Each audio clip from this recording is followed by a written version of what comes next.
Loving God, may the words of my mouth and the meditations of our hearts be acceptable in your sight, for you are our strength and our Redeemer.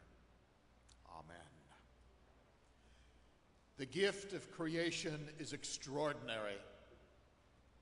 As we ponder the potential of our children, as we consider the hope that lies in our hearts, as we seek to build and sustain relationships, creation is ongoing and flowing and energized by the magnificent energy not only of our own lives, but of a Creator who loves us.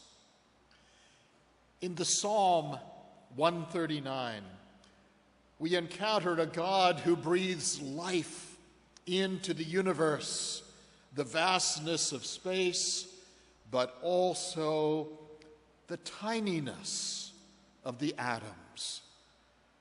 And today, in our journey through September, we recognize and celebrate the gifts of plants and all creatures as we consider how God creates an ecosystem that sustains life in remarkable ways.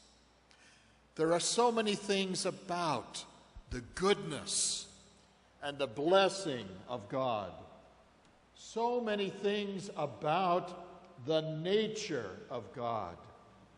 And when we read about the creation, so often we focus on that which is filled with blessing, filled with the positive, filled with the energy of life that only God can give.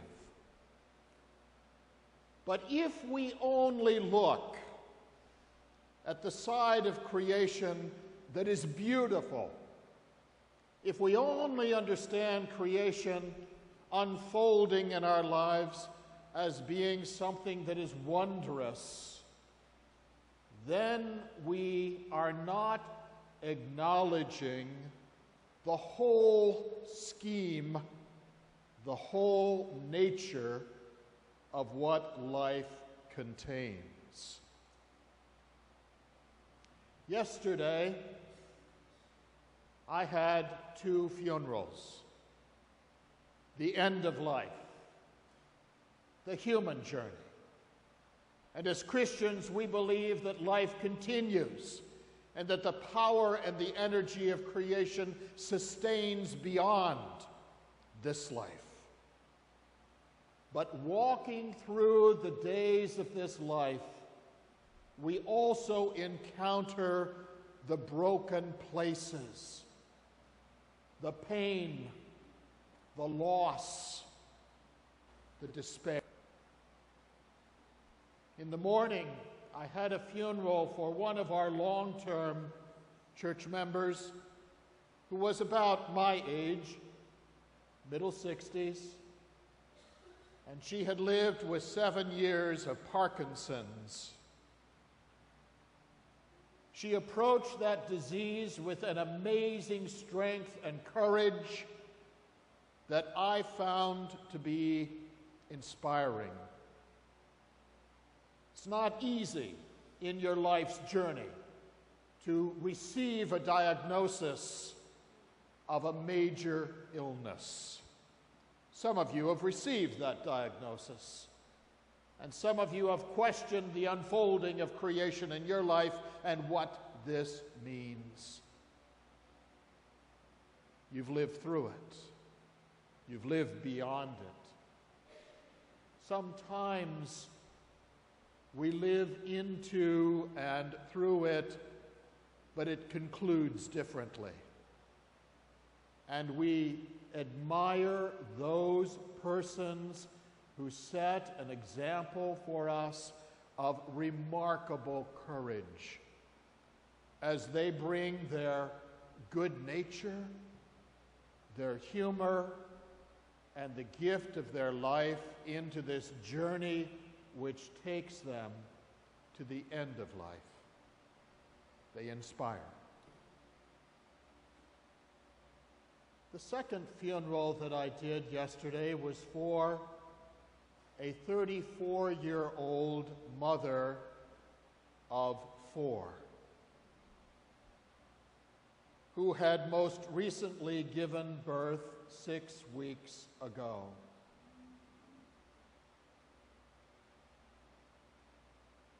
Very soon after she had become pregnant, the tests revealed breast cancer. Serious, aggressive breast cancer. And this amazing, remarkable woman was a mother in the core of her soul. She had to make a decision. Do I carry this child and hope that I might survive to care for my 3 children? Or do I give birth to this child and also hope that I might survive? 6 weeks ago, she gave birth at the earliest possible moment to this beautiful baby girl. And then she went in immediately to an aggressive treatment for her breast cancer, which was moving very rapidly into her bones. She gave it everything she had. Her family surrounded her with a remarkable love. But sometimes creation is broken. And I think, in all honesty and fairness, if we are genuine and valid in our understanding of the nature of life, every one of us knows we will live through broken moments. Maybe not as tragic as this one, but nonetheless broken moments. And we will question God with everything, that every fiber of our being. Why? Why this circumstance? We are co-creators with God. We breathe life into settings and situations. We offer care, energy, and strength. We support and provide for each other. And it is in families like this that we discover an amazing strength to reach beyond ourselves and our own particular hopes and dreams for our individual lives, and we understand that a part of the unfolding of creation is how we give ourselves in love, support, care, nurture, which is a part of the creative energy that God gives us. Today, I want you to be honest about where you find yourselves on life's journey. Celebrate the gifts, the blessings, the good things. But also realize that as a part of this journey of life, we are going to walk through dark valleys. Just like that 23rd Psalm says, God will walk with us in those dark valleys. We may feel abandoned, but we are not. Brokenness is one of the aspects of the unfolding of creation. And when we are honest with ourselves, we know it